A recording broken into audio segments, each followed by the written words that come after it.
So I did not graduate from USC's program.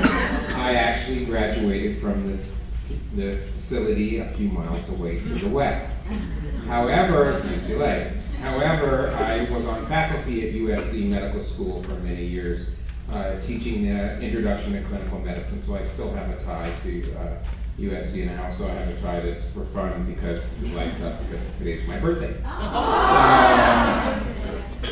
So I've been at the Los Angeles Jewish Home for just about 2 years. Prior to that, I was the chief medical officer of Northridge Hospital, a large community hospital a few miles from here. I was there for 9 years.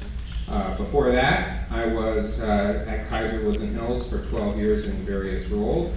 And before that, I was in private practice for 6 years, so I can't hold a job. But my passion has always been to improve end-of-life care. And clearly I appreciate all of you thinking about this area because there is significant need. One of the things that you will continuously learn about us at the LA Jewish Home is we are so incredibly different because of Arnie and the senior leadership team that have been here for many years. We're a very stable team. And what makes us different, for example, is the average, and people are blown away. We care for about 1,000 people living with us. The average age, 90. Average age. We have over 40, actually now 39, people over 100. Okay? And these are not people who have very low quality of life. These are, many of our residents are vibrant, active members of the community, not just receivers of services, but actually participating and giving of services and of themselves.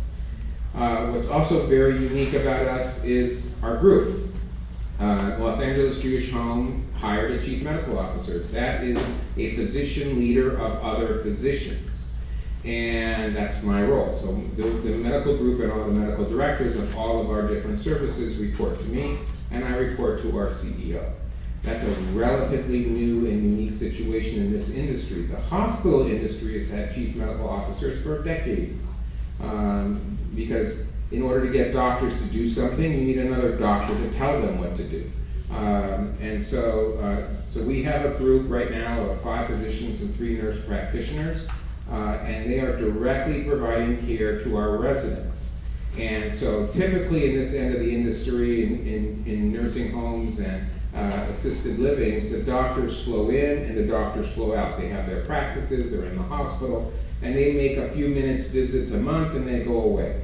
But by us having staff here, by us having a clinic that our residents can literally walk from their home a few feet and see their doctor on a regular basis, we provide a service that all of our residents want. They love being here and they don't want to leave, and we provide that. But if something goes wrong with them, rather than just immediately shipping them out to the hospital, which is a very stressful event for themselves and their families, we do our best to provide them the services here and get them better. That's, I think, another aspect that really is unique about the Los Angeles Jewish Home. We have nurse practitioners and doctors circulating, seeing people, and if a nurse is concerned, Mrs. So-and-so doesn't look so hot, rather than just calling 911 or the ambulance, we have a doctor or nurse practitioner at the bedside and say, oh, let's tweak this, add this medicine, subtract this medicine. I think what's also extremely unique and nice about us is that not only are we trying to expand the people we directly care for and set that standard of care, because there are no studies that say this is what you do when you take care of a 90-year-old. Okay. All the studies that doctors learn and nurses learn about are from people 40s to 70s, 65, 70s. We almost know, Dr. Schneider will tell you, other than some of his studies, there's very few studies on the super elderly, the ones in their 80s, 90s, and 100s. So when we look and say, well, what am I supposed to do in this situation? So we are creating that standard. And one of our goals is continue to work with programs like USC, do additional research here, and create the standards for the nation and the world. And we are doing that. And so I think I'm very honored to to be part of that team doing all that work. And in the interest of time, I'll cut there, and